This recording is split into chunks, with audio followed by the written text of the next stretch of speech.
Today, I thought I would talk about my experience with the NHS so far. Luckily, personally, I have not had any emergencies since getting here. I am dealing with still trying to get my prescriptions from the US transferred to over here. Prescription names and medication names in the States are a little different here due to, of course, trademarks and for profit healthcare. My first experience with the NHS here was actually when my husband had to go to A&E last December. And for you Americans out there, A&E is the same as the ER in the States. Now, he was dealing with a chest infection, upper respiratory issue, couldn't figure out what it was, but in the middle of the night, one night, he was having a really difficult time breathing. His father has a history of heart attacks, so to be safe, we decided just to go to the A&E to make sure everything was okay. And luckily, it was. It was really nice to have that peace of mind just to double check because, as you know, if you're having a heart attack, time is of the essence. Now, we did opt to just take an Uber, call us American in that sense. I know that you can call an ambulance here, but the hospital wasn't very far, and it seemed like it was probably the fastest option. Again, as Americans, we're really conditioned never to call an ambulance. You don't know if that ambulance sent will be in network for your insurance. So it's very possible you could get a bill a couple months later for $5,000 to $10,000 because the ambulance sent to you wasn't in network. Now, when we got to A&E, he was still waiting on getting his NIN number in the mail. While he is a British citizen, he had never lived here before, so he didn't have a number yet. This was actually no problem at all at the A&E. He gave them his information, and they said they would be able to find that later for him. So when we showed up to A&E, compared to the ER in the States, he didn't have to do a mountain of paperwork while he's sitting there in pain. He didn't have to show his insurance card. None of that. It was just treated as an actual medical issue. Now, it was a Saturday night around 1 to 2 in the morning, so the A&E was pretty busy at this time, but he did get through the whole process in probably 4 to 5 hours. It slowed down in time because they initially took him in to check right away that he wasn't having a heart attack. And once that was confirmed by the first round of doctors, due to being triaged, he was not put as a priority issue. Thank goodness, right? Thank goodness it wasn't a heart attack. And it was nice to know that information right away. They took him to the back and checked his blood pressure and a couple other things. That's where they confirmed there was not an active heart attack going on, and they drew blood. About an hour later, we got his blood results back, and then it was two more times going to the back over the course of the evening to see various doctors and nurses and have tests ran, then just back to the waiting room. I will say in the waiting room, the vibe and the tone is completely different than ERs in the States. People were making small talk. There were people kind of laughing. It was filled with people, but no one looked as depressed as ERs in the States look.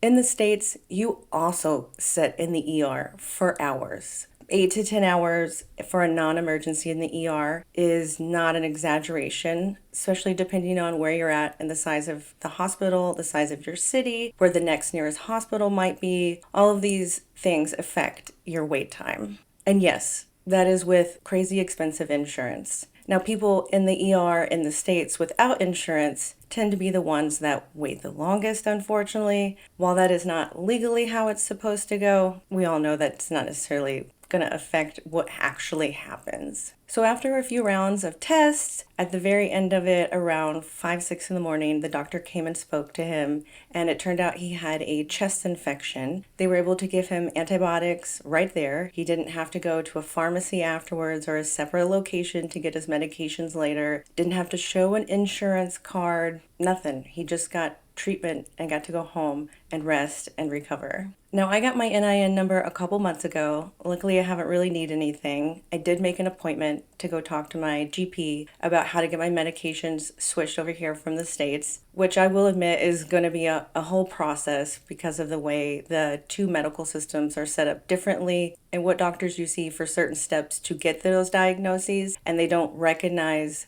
the diagnosis in the States from my general practitioner who is a doctor. It needs to be from a specific type of specialist, which is a little frustrating. But in terms of frustration with healthcare, literally the least frustrating healthcare situation I've ever dealt with. Now, I know there's so much more to the NHS than my one little experience, and I do plan on digging in and giving a more deep dive coverage of what it's like dealing with the NHS compared to American healthcare. But I just wanted to share one of my first experiences off the cuff dealing with the NHS and what a positive experience it was compared to dealing with healthcare in the States. I had private health care in the States, and because my husband's job offered his insurance through his job, and my job is freelance, which means there's no employer to offer me those insurance plans, I was able to get on his plan through his job as my insurance due to being married. They didn't cover mine, it just gave me access to better coverage insurance. Whereas if I was to pay out of pocket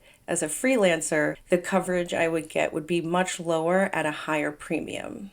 I did want to add one little tidbit. I actually grew up in Kentucky with no insurance my entire life. The first time I ever had health insurance was when I was 25. I grew up with a single parent, and my mom owned a video store in the 90s. She only had one employee, so she didn't have insurance plans, not even enough to cover herself. But because she made just $1,000 too much a year, we were unable to access any government benefits or subsidies to get access to health care. So my mother and I had to just pay out of pocket for any emergency room visits, any doctor's appointments. The only time healthcare would be covered would be if you were in a car wreck. You would at least be able to get that stuff checked out. But when it came to having yearly physicals and various tests as a woman as you grow older, all of that I had to pay out of pocket.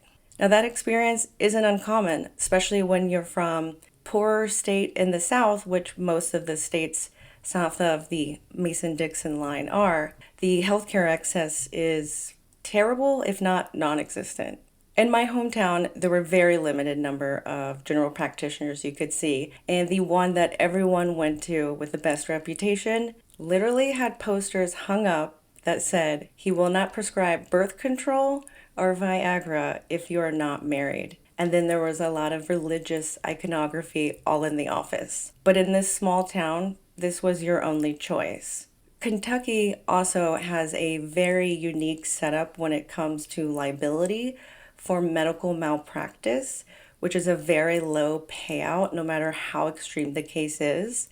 So in Kentucky, you end up with a lot of doctors that can't get insurance in other states for their practices because they are not necessarily the most effective doctors, I would say is the nicest way to put it.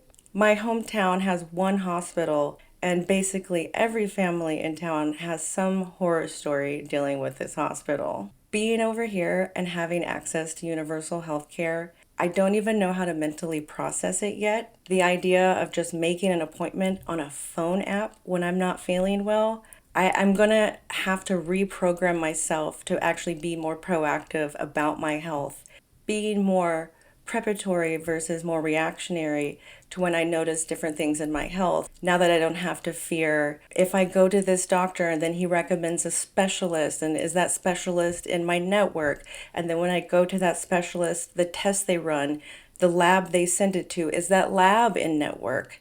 How much will this cost me at the end on top of already having to pay my insurance premiums? And once I get a diagnosis, will I be able to afford the treatment? These are real questions that Americans have to ask every time they use their healthcare, that they pay a premium for. Don't forget, Americans pay the highest insured costs in the world, yet we have statistically the worst outcomes. I do plan on doing a deeper dive into how the NHS started and the history of it and what a fabulous service it is. If you would like to see those videos in the future, please leave a comment below.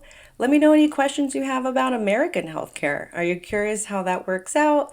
I know it's a very complicated system. I would do my best to explain the pyramid of American healthcare. And like always, please like and subscribe, press that little bell, and I'll talk to you soon.